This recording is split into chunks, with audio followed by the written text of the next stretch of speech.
तो स्वागत है आपका मेरे YouTube चैनल पे। और आज हम पढ़ने वाले हैं क्या, भारत, लोक और अर्थव्यवस्था। ये भूगोल में कक्षा 12 के लिए भूगोल की पाठ्य पुस्तक। ठीक है, जनसंख्या वितरण, घनत्व, वृद्धि और संगठन। तो चलिए शुरुआत करते हैं।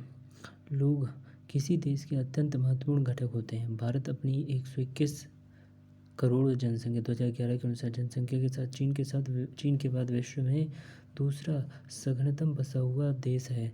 भारत की जनसंख्या उत्तर अमेरिका, दक्षिण अमेरिका और ऑस्ट्रेलिया की मिलाकर कुल जनसंख्या से भी अधिक है।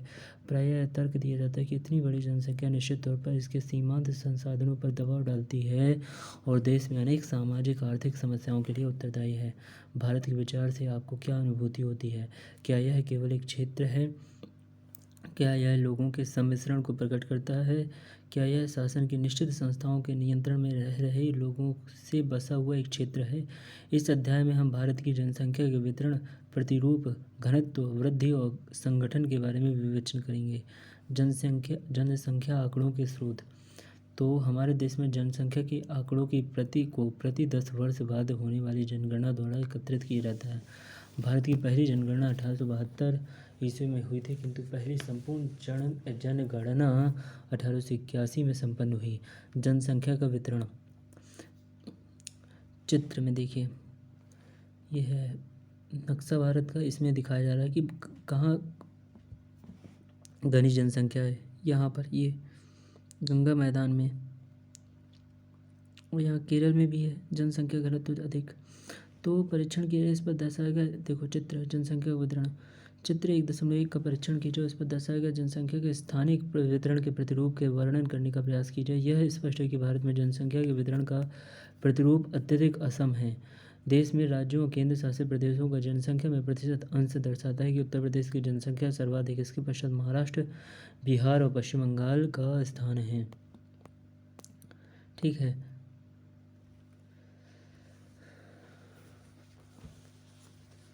तो परिशिष्ट का में दिए गए आंकड़ों को देखते हुए भारत के राज्यों और केंद्र शासित प्रदेशों के उनके आकार और जनसंख्या की दृष्टि से व्यवस्थित कीजिए और पता लगाए। विशाल आकार और विशाल जनसंख्या वाले राज्य और केंद्र शासित प्रदेश।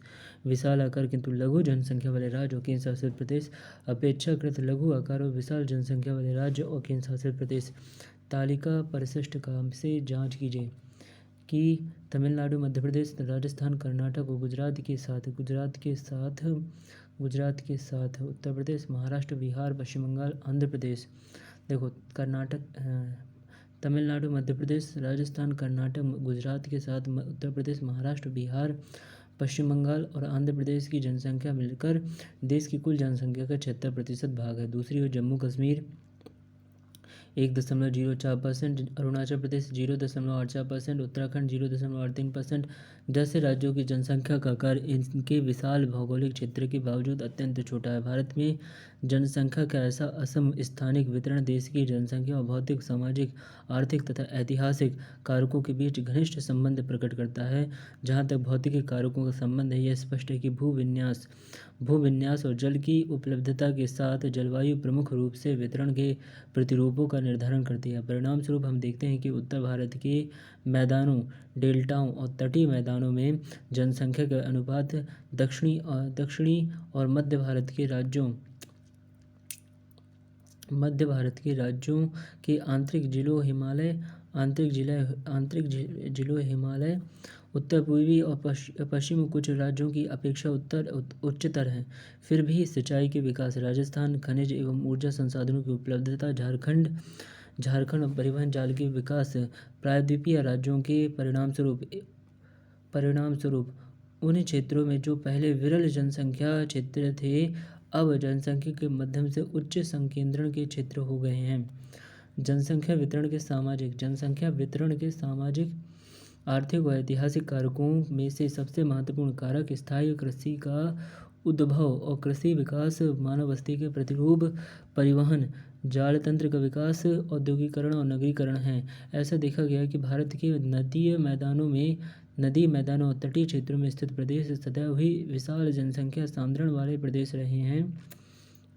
यद्यपि इन प्रदेशों में जमीन और जल जैसे प्राकृतिक संसाधनों में उपयोग के कारण निम्नीकरण हुआ है, फिर भी मानव बस्ती के आरंभिक इतिहास और परिवहन जाल तंत्र के विकास के कारण जनसंख्या का सांद्रण उच्च बना हुआ है। दूसरी ओर दिल्ली, मुंबई, कोलकाता, बेंगलुरु, पुणे, अहमदाबाद, चेन्नई और जयपुर के नगरीय औद्योगिक विकास और नगरीकरण के कारण बड़ी संख्या में ग्रामीण नगरीय प्रवासियों को आकर्षित कर रहे हैं। इसलिए इन क्षेत्रों में जनसंख्या का उच्च सांद्रण पाया जाता है। जनसंख्या का घनत्व को प्रति इकाई क्षेत्र में व्यक्तियों की संख्या द्वारा अभिव्यक्त किया जाता है। इससे भूमि के संदर्भ में जनसंख्या के स्थानिक वितरण को बेहतर ढंग से समझने में सहायता मिलती है। भारत का जनसंख्या घनत्व 382 व्यक्ति प्रति वर्ग किलोमीटर 2011 है। 1951 में जनसंख्या घनत्व 117 व्यक्ति प्रति वर्ग किलोमीटर से बढ़कर 2011 में 382 व्यक्ति प्रति वर्ग किलोमीटर होने से विगत 50 वर्षों में 200 व्यक्ति प्रति वर्ग किलोमीटर से अधिक की उत्तरोत्तर वृद्धि हुई है। ठीक है, तो जनसंख्या घनत्व को प्रति इकाई, ये तो आपने देखी, इकाई में व्यक्तियों की संख्या द्वारा अभिव्यक्त किया जाता है। ठीक है, इससे भूमि के संदर्भ में जनसंख्या के स्थानिक वितरण को बेहतर ढंग से समझने में सहायता मिलती है। भारत का जनसंख्या घनत्व 382 व्यक्ति प्रति वर्ग किलोमीटर 2011 एवं 1951 ईस्वी में जनसंख्या का घनत्व 117 व्यक्ति प्रति वर्ग किलोमीटर से बढ़कर 2011 में 382 व्यक्ति प्रति वर्ग किलोमीटर से विगत 50 वर्षों में 200 व्यक्ति प्रति वर्ग किलोमीटर से अधिक की उत्तरोत्तर वृद्धि हुई है।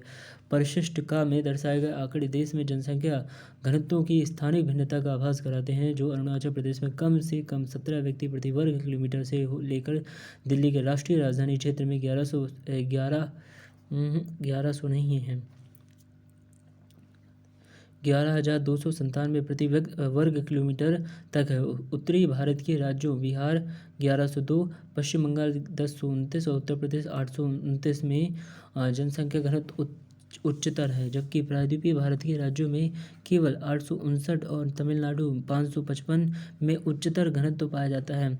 असम, गुजरात, आंध्र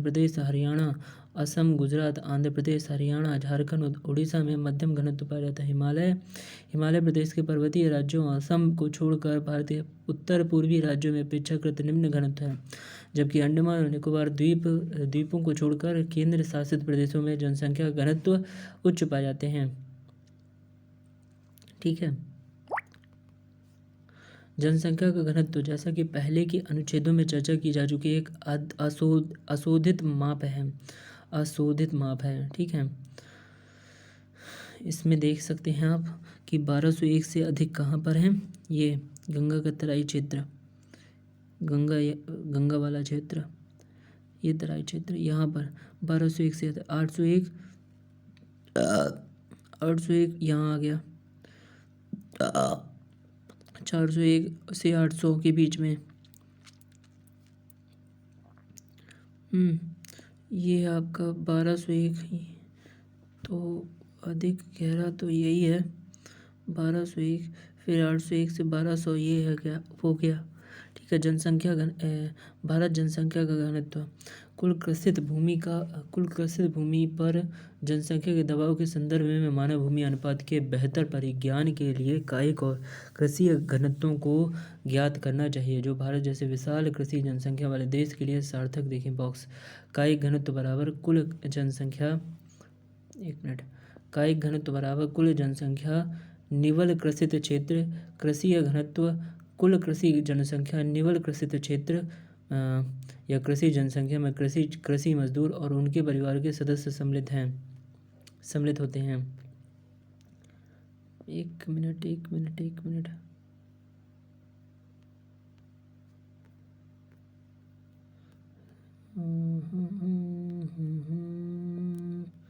ये आप समझ सकते हैं कि हम लोग कहाँ पर आ गए हैं। बोले श्री रामचंद्र की जय। चलिए, तो जनसंख्या की वृद्धि हम पढ़ते हैं। जनसंख्या वृद्धि दो समय बिंदुओं के बीच किसी क्षेत्र विशेष में रहने वाले लोगों की संख्या में परिवर्तन को कहते हैं। जनसंख्या वृद्धि जनसंख्या वृद्धि दो समय बिंदुओं के बीच किसी क्षेत्र विशेष में रहने वाले लोगों की संख्या में परिवर्तन को कहते हैं। इसकी दर को प्रतिशत में अभिव्यक्त किया जाता है। जनसंख्या वृद्धि के दो घटक होते हैं जिनके नाम है प्राकृतिक और अभिप्रेरित। जबकि प्राकृतिक वृद्धि का विश्लेषण अशोधित जन्म और मृत्यु दरों से निर्धारित किया जाता है। ठीक है। अभिप्रेरित घटकों को किसी दिए गए क्षेत्र में लोगों के अंतर्वर्ती और बहिर्वर्ती संचलन की प्रबलता द्वारा स्पष्ट किया जाता है। फिर भी इस अध्याय में हम भारत की जनसंख्या की केवल प्राकृतिक वृद्धि की विवेचना करेंगे। भारत की जनसंख्या के दोनों दशकीय और वार्षिक वृद्धि दर बहुत ऊंचे हैं और समय के साथ नित्य बढ़ रहे हैं। भारत की जनसंख्या की वार्षिक वृद्धि दर 1.64% है। जनसंख्या के दुगना होने का समय वर्तमान वार्षिक वृद्धि दर पर किसी भी जनसंख्या के दुगना होने में लगने वाला समय। ठीक है। विगत एक शताब्दी में भारत की जनसंख्या की वृद्धि वार्षिक जन्म दर और मृत्यु दर तथा प्रवास की दर के कारण हुई है और इसलिए यह वृद्धि विभिन्न प्रवृत्तियों को दर्शाती है। इस अवधि में वृद्धि की 4 सुस्पष्ट प्रावस्थाओं को पहचाना गया है। ठीक है। भारत जनसंख्या वृद्धि 2001 से 2011। प्रावस्था 1901 से 1921। भारत जनसंख्या वृद्धि प्रावस्था का 1901 से 1921 की अवधि को भारत की जनसंख्या की वृद्धि की रुद्ध अथवा स्थिर प्रावस्था कहा जाता है, क्योंकि इस अवधि में वृद्धि दर अत्यंत निम्न थी। यहाँ तक कि 1911 से 1921 के दौरान ऋणात्मक वृद्धि दर दर्ज की गई। जन्म दर और मृत्यु दर दोनों उच्च थे, जिससे वृद्धि दर निम्न बनी रही। निम्न स्वास्थ्य एवं चिकित्सा सेवाएं अधिकतर लोगों की निरक्षरता, भोजन और अन्य आधारभूत आवश्यकताओं का अपर्याप्त वितरण इस अवधि में मोटे तौर पर उच्च जन्म और मृत्यु दरों के लिए उत्तरदायी थे। प्रावस्था का 1921 से 1951 के दशकों को जनसंख्या की स्थिर वृद्धि की अवधि के रूप में जाना जाता है। देश भर में स्वास्थ्य और स्वच्छता में व्यापक सुधारों ने मृत्यु दर को नीचे ला दिया। साथ ही साथ बेहतर परिवहन और संचार तंत्र से वितरण प्रणाली में सुधार हुआ। फलस्वरूप अधोसित जन्म दर ऊंची बनी रही, जिससे पिछली प्रावस्था की तुलना में वृद्धि दर उच्चतर हुई। 1920 के दशक की महान आर्थिक मंदी और द्वितीय विश्व युद्ध की पृष्ठभूमि में यह वृद्धि दर प्रभावशाली थी। प्रावस्था का 1951 से 1981 के दशकों को भारत में जनसंख्या विस्फोट की अवधि के रूप में जाना जाता है। यह देश में मृत्यु दर में तीव्र ह्रास और जनसंख्या की उच्च प्रजनन दर के कारण हुआ। औसत वार्षिक वृद्धि दर 2.2% तक ऊंची रही। स्वतंत्रता प्राप्ति के बाद यही वह अवधि थी जिसमें एक केंद्रीकृत नियोजन प्रक्रिया के माध्यम से विकासात्मक कार्यों को आरंभ किया गया। 1951 से 1981 के दशकों को भारत में जनसंख्या विस्फोट की अवधि के रूप में जाना जाता है। यह देश में मृत्यु दर में तीव्र ह्रास और जनसंख्या की उच्च प्रजनन दर के कारण हुआ। औसत वार्षिक वृद्धि दर 2.2% तक ऊंची रही। स्वतंत्रता प्राप्ति के बाद यही वह अवधि थी जिसमें एक केंद्रीकृत नियोजन प्रक्रिया के माध्यम से विकासात्मक कार्यों को आरंभ किया गया। अर्थव्यवस्था सुधरने लगी जिससे अधिकांश लोगों के जीवन की दशाओं में सुधार सुनिश्चित हुआ। परिणाम स्वरूप जनसंख्या की प्राकृतिक वृद्धि उच्च और वृद्धि दर उच्चतर हुई।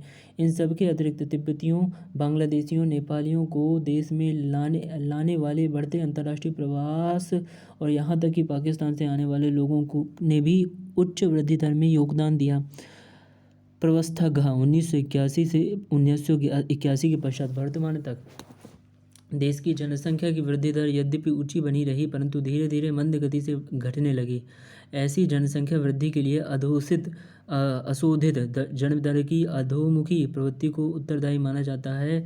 बदले में यह देश में विवाह के समय औसत आयु में वृद्धि, जीवन की गुणवत्ता विशेष रूप से स्त्री शिक्षा में सुधार से प्रभावित हुई।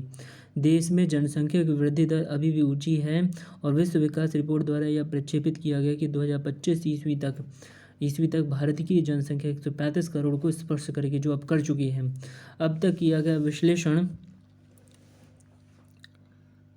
विश्लेषण अब तक किया गया विश्लेषण औसत वृद्धि दर को दर्शाता है, किंतु देश में एक क्षेत्र दूसरे क्षेत्र में वृद्धि दर में विस्तृत भिन्नताएं पाई जाती हैं, जिसकी विवेचना नीचे दी गई है। जनसंख्या वृद्धि में क्षेत्रीय भिन्नताएं। 1991 से 2001 के दौरान भारत के राज्यों और केंद्र शासित प्रदेशों में जनसंख्या की वृद्धि दर सुस्पष्ट प्रतिरूप दर्शाती है। केरल, कर्नाटक, तमिलनाडु, आंध्र प्रदेश, उड़ीसा, पुदुचेरी, गोवा जैसे राज्यों में निम्न वृद्धि दर पाई जाती है, जो दशक में 20% से अधिक नहीं हुई। केरल 9.4 में न केवल इस वर्ग के राज्यों में बल्कि पूरे देश में भी निम्नतम वृद्धि दर दर्ज की गई।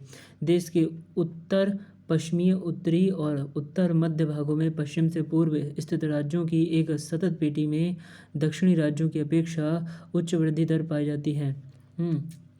इस पेटी के राज्यों जैसे गुजरात, महाराष्ट्र, राजस्थान, पंजाब, हरियाणा, उत्तर प्रदेश, उत्तराखंड, मध्य प्रदेश, सिक्किम, असम, पश्चिम बंगाल, बिहार, छत्तीसगढ़, झारखंड में औसत वृद्धि दर 20 से 25% रही है।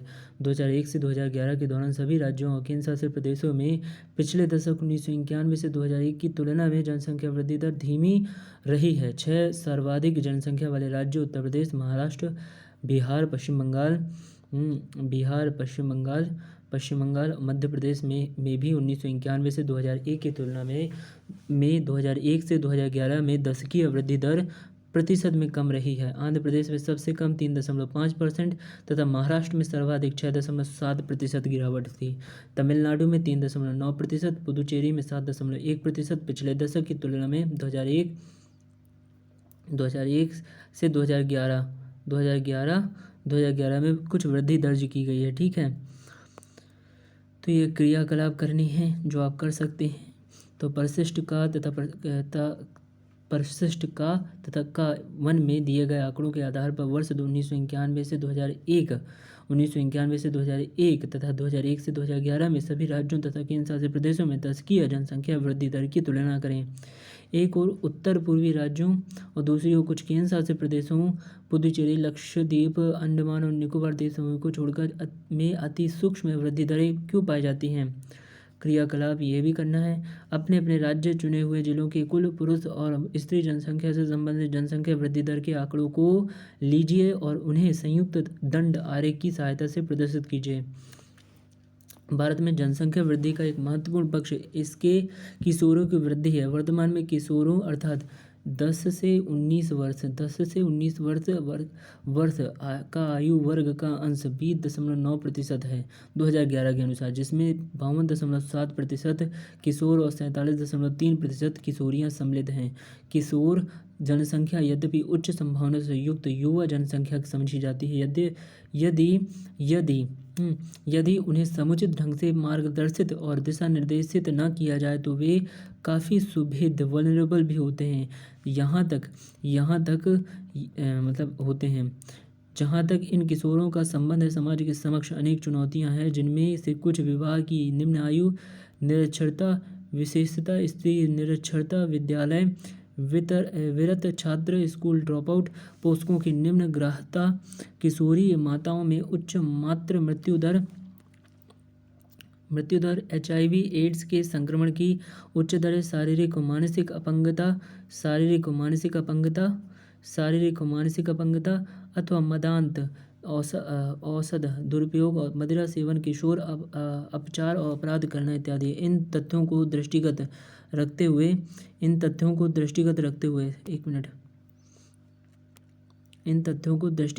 हुए भारत सरकार ने किशोर वर्ग को उपयुक्त शिक्षा प्रदान करने के लिए कुछ निश्चित नीतियां बनाई हैं, ताकि उनके गुणों का बेहतर मार्गदर्शन और उपयुक्त उपयोग किया जा सके। राष्ट्रीय युवा नीति एक ऐसा उदाहरण है जिसे हमारी विशाल युवा और किशोर जनसंख्या के समग्र विकास की देखरेख हेतु अभिकल्पित किया गया है। राष्ट्रीय युवा नीति NYP 2014 नेशनल युवा पॉलिसी 2014 फरवरी 2014 में आरंभ की गई थी। की गई है, जो भारत के युवाओं के लिए एक समग्र दूरदर्शी प्रस्ताव रखती है। देश के युवाओं को अपनी पूरी क्षमता का उपयोग करने के लिए सक्षम बनाना और उनके द्वारा भारत को राष्ट्रों के समूह में अपनाना, उचित स्थान प्राप्त करने में सक्षम बनाना है। राष्ट्रीय युवा नीति 2014 से 29 वर्ष के आयु समूह के व्यक्ति को युवा के रूप में परिभाषित करती है। भारत सरकार ने 2015 में 2015 में कौशल विकास तथा उद्यमिता के लिए नीति बनाई है, जिसका उद्देश्य देश भर में हो रही कौशल से संबंधित गतिविधियों के लिए एक रूपरेखा प्रदान करना है। साथ ही साथ इन सभी गतिविधियों को एक मानक के साथ बांधना तथा विभिन्न कौशलों को इनके भाग केंद्रों के साथ जोड़ना है।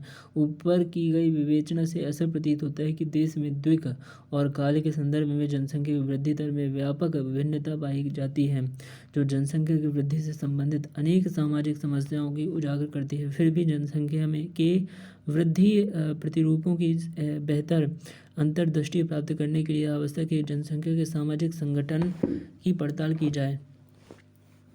जनसंख्या संगठन जनसंख्या भूगोल के अंतर्गत अध्ययन का एक सुस्पष्ट क्षेत्र है, जिसमें आयु व लिंग का विश्लेषण, निवास का स्थान, मानव जातीय लक्षण, जनजातीय भाषा, धर्म, वैवाहिक स्थिति।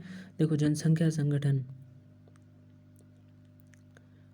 वैवाहिक स्थिति, साक्षरता और शिक्षा, व्यावसायिक विशेषताएं आदि का अध्ययन किया जाता है। इस खंड में ग्रामीण नगरीय विशेषताओं, भाषा, धर्म और व्यवसाय के प्रतिरूप के संदर्भ में भारत की जनसंख्या के संगठन की विवेचना की जाएगी। ठीक है,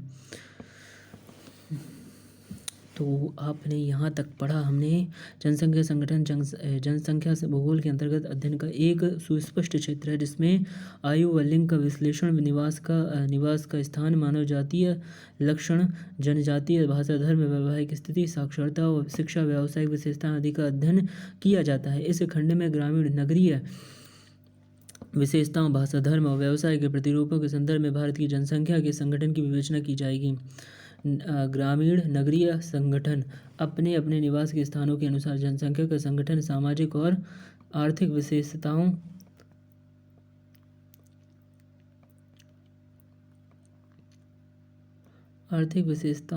का एक महत्वपूर्ण सूचक है।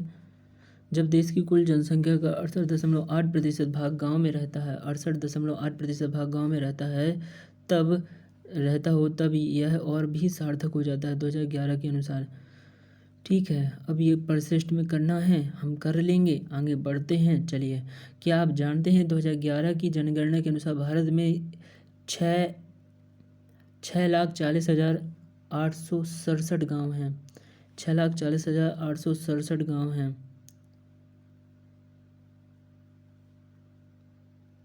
6,40,867 गाँव हैं, यानी कि 93.2% गाँव बसे हुए हैं। फिर भी पूरे देश में ग्रामीण जनसंख्या का वितरण सामान्य नहीं है। आपने ध्यान दिया होगा कि बिहार और सिक्किम जैसे राज्यों में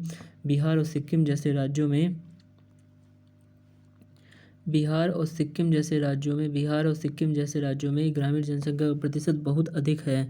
ठीक है, गोवा और महाराष्ट्र राज्यों की कुल जनसंख्या का आधे से अधिक भाग गाँव में बसता है।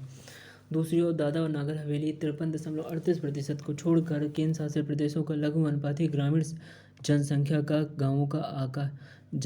है। गाँवों का आकार भी 53.38%। गाँवों का आकार भी काफ़ी हद तक भिन्न है। उत्तर पूर्वी भारत के पहाड़ी राज्यों, पश्चिमी राजस्थान और कच्छ के रण में यह 200 व्यक्तियों से कम और केरल, महाराष्ट्र के कुछ भागों में यह 17,000 व्यक्ति तक पाया जाता है। भारत की ग्रामीण जनसंख्या के वितरण के प्रतिरूप का संपूर्ण परीक्षण उजागर करता है कि अंतर्राज्य और अंतर्राज्य दोनों स्तरों पर नगरीकरण का सापेक्षिक परिमाण, ग्रामीण नगरीय प्रवास का विस्तार ग्रामीण जनसंख्या के सांद्रण को नियंत्रित करते हैं। आपने देखा होगा कि ग्रामीण जनसंख्या के वितरण भारत में नगरीय जनसंख्या के अनुपात 31.16% काफ़ी निम्न है। किंतु पिछले दशकों में यह वृद्धि की बहुत तीव्र दर को दर्शा रहा है। नगरीय जनसंख्या वृद्धि दर, समृद्ध आर्थिक विकास, स्वास्थ्य और स्वास्थ्य संबंधी दशाओं में सुधार के कारण तेजी से बढ़ी है। कुल जनसंख्या की भांति नगरीय जनसंख्या के वितरण में भी देश भर में भिन्नताएं पाई जाती हैं। फिर भी ऐसा देखा गया है कि लगभग सभी राज्यों और केंद्र शासित प्रदेशों में नगरीय जनसंख्या काफ़ी बड़ी है। सामाजिक आर्थिक दशाओं के संदर्भ में नगरीय क्षेत्रों के विकास और ग्रामीण नगरीय प्रवास की बढ़ी हुई दर दोनों को इंगित करता है। उत्तरी भारत के मैदानों में मुख्य सड़कों के मिलन बिंदु और रेल मार्गों से सटे हुए नगरीय क्षेत्रों कोलकाता, मुंबई, बेंगलुरु, मैसूरू, मदुरै, कोयम्बटूर, अहमदाबाद, सूरत, दिल्ली, नागपुर, कानपुर और लुधियाना, जालंधर में ग्रामीण नगरीय प्रवास सुस्पष्ट है। कृषि की दृष्टि से प्रगति रुद्ध, मध्य और निम्न गंगा के मैदानों, तेलंगाना, असिंचित पश्चिमी राजस्थान, उत्तर पूर्व के दूरदराज के पहाड़ी और जनजातीय क्षेत्रों, प्रायद्वीपीय भारत के बाढ़ संभावित क्षेत्रों, मध्य प्रदेश के पूर्वी भाग में नगरीकरण का स्तर निम्न रहा है। भाषाई संगठन, भाषा एक भाषाई विविधता की भूमि है। गियर्सन के अनुसार भारत का भाषाई सर्वेक्षण 1903 से 1928 देश में 189 भाषाएं और 544 के लगभग बोलियां थीं। ठीक है, 179 भाषाएं और 544 के लगभग बोलियां थी। आधुनिक भारत के संदर्भ में 22 भाषाएं अनुसूचित और अनेक भाषाएं गैर अनुसूचित हैं। अनुसूचित भाषाओं में हिंदी बोलने वालों का प्रतिशत सर्वाधिक है।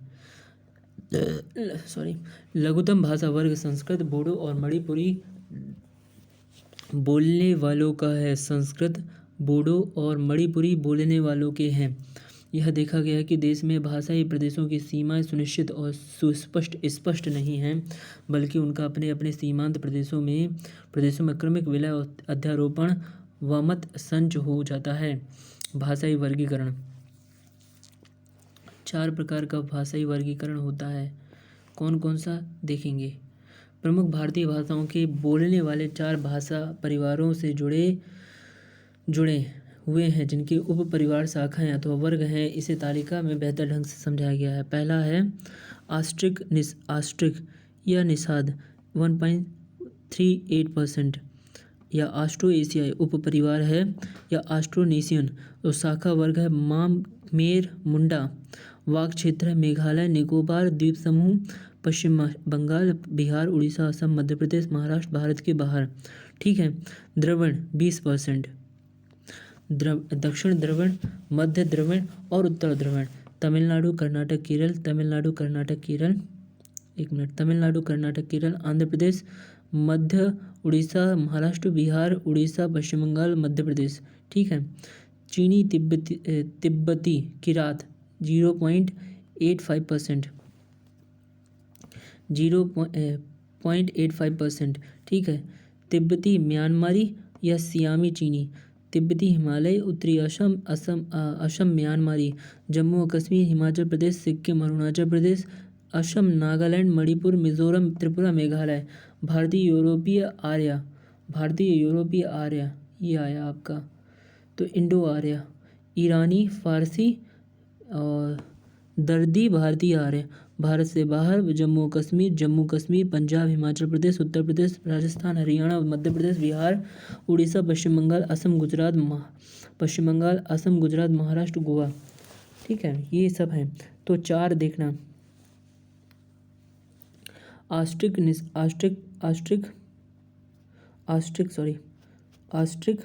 द्रविड़, चीनी तिब्बती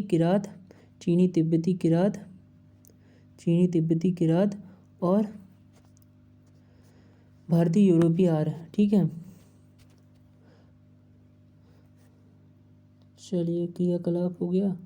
धर्म और भूदृश्य पर धर्मों की औपचारिक अभिव्यक्ति पवित्र संरचनाओं कब्रिस्तान के उपयोग और पौधों और प्राणियों के समुच्चय धार्मिक उद्देश्यों के लिए वृक्षों के निकुंजों के माध्यम से प्रकट होती है। पवित्र संरचनाएं पूरे देश में व्यापक रूप से वितरित होती हैं। ये अस्पष्ट ग्रामीण समाधियों से लेकर विशाल हिंदू मंदिरों, स्मरणार्थ मस्जिदों और अथवा महानगरों में शोभायमान ढंग से अभिकल्पित बड़े गिरजाघरों तक हो सकती है। क्षेत्र के संपूर्ण भूदृश्य को एक विशेष आयाम प्रदान करते हुए इन मंदिर, मस्जिद, गुरुद्वारों, मठों और गिरजाघरों के आकार, प्रकार, स्थान, प्रयोग और संख्या में भिन्नता पाई जाती है। धार्मिक संगठन, ठीक है। धार्मिक संगठन धर्म सर्वाधिक भारतीयों के सांस्कृतिक और राजनीतिक जीवन को प्रभावित करने वाले प्रमुख बलों में से एक है, क्योंकि धर्म लोगों के परिवार और सामुदायिक जीवन के लगभग सभी पक्षों में आभासी रूप से व्याप्त होता है। यह महत्वपूर्ण है कि धार्मिक संगठन का विस्तार पूर्वक अध्ययन किया जाता है, ठीक है। 2011 के अनुसार भारत में 79.8% यानी 80% लगभग हिंदू हैं, मुस्लिम है 14.2% और ईसाई है 2.3% और सिख हैं 1.7%, बौद्ध हैं 0.7%, जैन है 0.4%, अन्य धर्म है 0.7%, धर्म ज्ञात नहीं 0.2%, ठीक है। देश में धार्मिक समुदायों का स्थानिक वितरण परिशिष्ट एक अंगा में दर्शाता है, ठीक है। कुछ निश्चित राज्यों और जिलों में एक धर्म की संख्यात्मक प्रबलता विशाल है, जबकि उसी का दूसरे राज्यों में प्रतिनिधित्व नगण्य है। धर्म और भूदृश्य,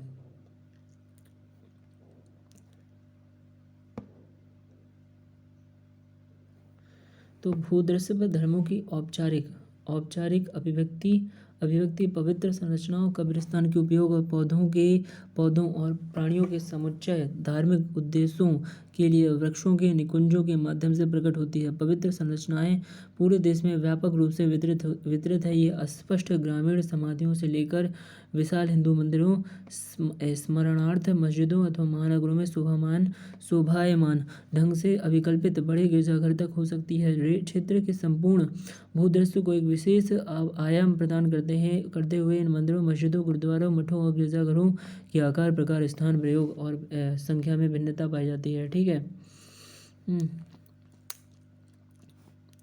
भारत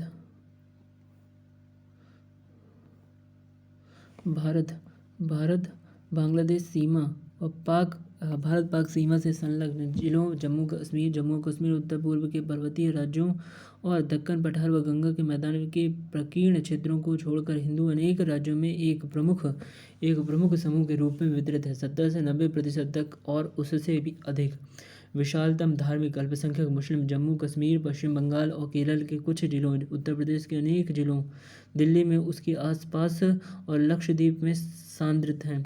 ईसाई जनसंख्या अधिकांश देश के ग्रामीण क्षेत्रों में वितरित है। मुख्य सांद्रण पश्चिमी तट के साथ गोवा एवं केरल और मेघालय, मिजोरम, नागालैंड के पहाड़ी राज्यों, छोटा नागपुर क्षेत्र और मणिपुर की पहाड़ियों में भी देखा जाता है। अधिकांश सिख देश के अपेक्षाकृत छोटे क्षेत्र, विशेष रूप से पंजाब, हरियाणा और दिल्ली में संकेंद्रित हैं। भारत के सबसे छोटे धार्मिक समूह जैन बौद्ध देश के गिने चुने क्षेत्रों में संकेंद्रित है। जैनियों का प्रमुख संकेंद्रण राजस्थान के नगरीय क्षेत्रों, गुजरात और महाराष्ट्र में है, जबकि बौद्ध अधिकांशतः महाराष्ट्र में संकेंद्रित है। बौद्ध बाहुल्य अन्य क्षेत्र सिक्किम, अरुणाचल प्रदेश, जम्मू और कश्मीर में लद्दाख, त्रिपुरा और हिमाचल प्रदेश में लाहौल और स्पीति है। भारत के अन्य धर्मों में जरतुस्त्र, जनजातीय एवं अन्य देशज निष्ठाएं और विश्वास सम्मिलित हैं। ये समूह छोटे समूहों में संकेंद्रित हैं और देश भर में बिखरे हुए हैं। श्रमजीवी जनसंख्या का संगठन सॉरी यार, कहाँ पहुँच गए हम लोग, ऑलमोस्ट होने वाला है, हाँ यहीं पर है। चलिए, श्रमजीवी जनसंख्या का संगठन। आर्थिक स्तर की दृष्टि से भारत की जनसंख्या को 3 वर्गों में बांटा जाता है, जिनके नाम है मुख्य श्रमिक, सीमांत श्रमिक और अश्रमिक। देखिए बाबू, ठीक है। मानक जनगणना परिभाषा। मुख्य श्रमिक वह व्यक्ति है जो वर्ष में कम से कम 183 दिन या 6 महीने काम करता है। सीमांत श्रमिक वह व्यक्ति है जो एक वर्ष में 183 दिनों या 6 महीने से कम कम दिन काम करता है। ऐसा देखा गया कि भारत में श्रमिकों दोनों मुख्य और सीमांत का अनुपात है 2011 में 39.8%, 39.8%, जबकि 60% की विशाल संख्या अश्रमिकों की है। यह एक आर्थिक स्तर को इंगित करता है जिसमें एक बड़ा अनुपात आश्रित जनसंख्या का है, जो आगे बेरोजगार और अल्प रोजगार प्राप्त लोगों की एक बड़ी संख्या के होने की संभावना की ओर इशारा करता है। ऐसा देखा गया है कि भारत में श्रमिकों दोनों मुख्य और सीमांत का अनुपात 39.8% है, जबकि 60% की विशाल संख्या अश्रमिकों की है। यह एक आर्थिक स्तर को इंगित करता है जिसमें एक बड़ा अनुपात आश्रित जनसंख्या का है, जो आगे बेरोजगार और अल्प रोजगार प्राप्त लोगों की बड़ी संख्या के होने की संभावना की ओर इशारा करता है। श्रम की प्रतिभागिता दर क्या होती है? राज्यों और केंद्र शासित प्रदेशों श्रमजीवी जनसंख्या का अनुपात गोवा में लगभग 39.6%, दमन और दीव में लगभग 49.9% सामान्य भिन्नता दर्शाता है। श्रमिकों की अपेक्षाकृत अधिक प्रतिशत वाले राज्य हिमाचल प्रदेश, सिक्किम, छत्तीसगढ़, आंध्र प्रदेश, कर्नाटक, अरुणाचल प्रदेश, नागालैंड, मणिपुर, मेघालय हैं। केंद्र शासित प्रदेशों में दादरा और नगर हवेली, दमन और दीव की प्रतिभागिता दर ऊंची है। भारत जैसे देश के संदर्भ में ऐसा समझा जाता है कि आर्थिक विकास के निम्न स्तरों वाले क्षेत्रों में श्रम की सहभागिता दर ऊंची है, क्योंकि निर्वाह अथवा लगभग निर्वाह की आर्थिक क्रियाओं के निष्पादन के लिए अनेक कामगारों की जरूरत पड़ती है। Gender India better than neighbours. Beti Bachao Beti Padhao सामाजिक अभियान के द्वारा जेंडर के प्रति संवेदनशीलता को बढ़ावा।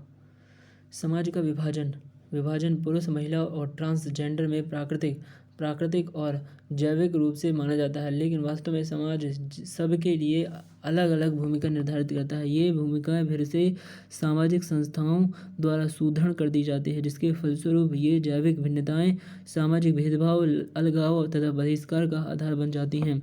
आधी से ज़्यादा जनसंख्या का बहिष्करण किसी भी विकासशील और सभ्य समाज के लिए गंभीर समस्या है। यह एक वैश्विक चुनौती है जिसको संयुक्त राष्ट्र विकास कार्यक्रम UNDP ने संज्ञान में लिया। UNDP के अनुसार यदि विकास में सभी जेंडर सम्मिलित नहीं हैं तो ऐसा विकास लुप्त प्राय है।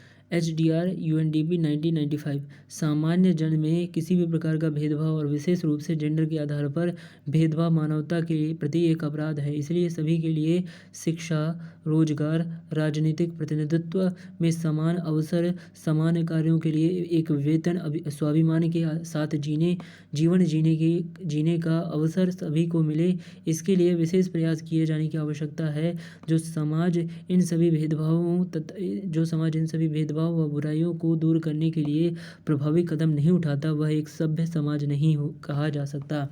भारत सरकार ने इन सभी को संज्ञान में लेते हुए तथा भेदभाव से होने वाले दुष्प्रभावों को ध्यान में रखते हुए राष्ट्रीय स्तर पर बेटी बचाओ बेटी पढ़ाओ सामाजिक अभियान चलाया है। ठीक है।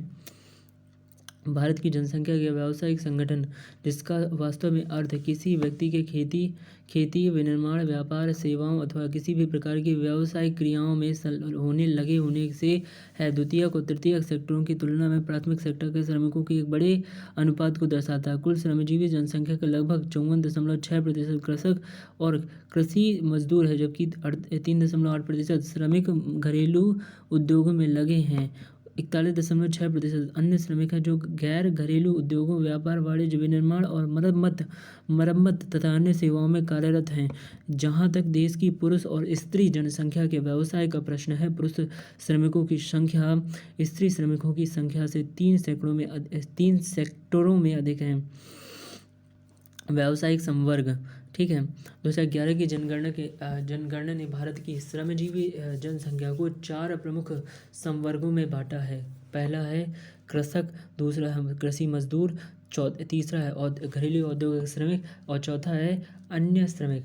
महिला श्रमिकों की संख्या प्राथमिक सेक्टर में अपेक्षाकृत अधिक है, यद्यपि विगत कुछ वर्षों में महिलाओं की द्वितीयक एवं तृतीयक सेक्टरों की सहभागिता में सुधार हुआ है। एक भारत का व दूसरा अपने अपने राज्य के लिए कृषि, घरेलू उद्योगों, अन्य सेक्टरों में पुरुषों और स्त्रियों के अनुपात को दर्शाने वाला मिश्र दंड आरेख तैयार कीजिए और तुलना कीजिए। भारत में श्रम शक्ति का सेक्टर वार संगठन 2011 प्राथमिक, द्वितीयक और तृतीयक। ठीक है। व्यक्ति कुल श्रमिकों का, तो प्राथमिक में है सेक्टर वार 54.6%, पुरुष कुल श्रमिकों का स्त्री का 54.6% यहाँ लगा प्राथमिक में, द्वितीयक में 3.8% और 41.6% तृतीयक में है। ठीक है। यह जानना आवश्यक है कि पिछले कुछ दशकों में भारत में कृषि सेक्टर में 58.2% से 2011 में 54.6%, परिणामस्वरूप द्वितीयक और तृतीयक सेक्टर में सहभागिता दर बढ़ी है। यह श्रमिकों की खेत आधारित रोजगारों पर निर्भरता से गैर खेत आधारित रोजगारों पर निर्भरता को इंगित करता है। यह देश की अर्थव्यवस्था में सेक्टरीय स्थानांतरण है। देश के विभिन्न सेक्टरों में श्रम सहभागिता दर की स्थानिक भिन्नता है। उदाहरण के तौर पर हिमाचल प्रदेश और नागालैंड जैसे राज्यों में कृषकों की संख्या बहुत अधिक है। दूसरी ओर बिहार, आंध्र प्रदेश, छत्तीसगढ़, उड़ीसा, झारखंड, पश्चिम बंगाल, मध्य प्रदेश जैसे राज्यों में कृषि मजदूरों की संख्या अधिक है। दिल्ली, चंडीगढ़, पुडुचेरी जैसे अत्यधिक नगरीकृत क्षेत्रों में श्रमिकों का बहुत बड़ा अनुपात अन्य सेवाओं में लगा हुआ है। यह न केवल सीमित कृषि भूमि की उपलब्धता को बल्कि वृहद स्तर पर होने वाले नगरीकरण और औद्योगिकरण द्वारा गैर कृषि सेक्टरों में और अधिक श्रमिकों की आवश्यकता को भी इंगित करता है। अब ये हमने पढ़ लिया, क्या क्या पढ़ा हमने। चलिए एक बार फिर से रिवाइज कर लेते हैं हमने क्या क्या पढ़ा है। तो हमने पढ़ा है जनसंख्या आंकड़ों के स्रोत, जनसंख्या का वितरण हमने पढ़ा। ठीक है। जनसंख्या का वितरण पढ़ा हमने, जनसंख्या का घनत्व हमने पढ़ा। ठीक है। जनसंख्या घनत्व हमने पढ़ा, जनसंख्या की वृद्धि हमने पढ़ी, जनसंख्या के दोगुने होने का समय भी पढ़ा हमने।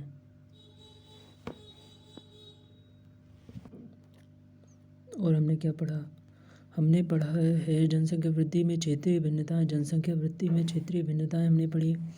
ठीक है। और जनसंख्या संगठन हमने पढ़ा। ठीक है। जनसंख्या संगठन भी पढ़ा हमने। अरे भैया मज़ा आएगा। भाषाई संगठन भी हमने पढ़ा। अरे भाषाई वर्गीकरण भी पढ़ा। कितना ईजी है, बहुत ईजी है, बहुत ज़्यादा ईजी है। धर्म और भूदृश्य भी हमने पढ़ा, धार्मिक संगठन भी हमने पढ़ा।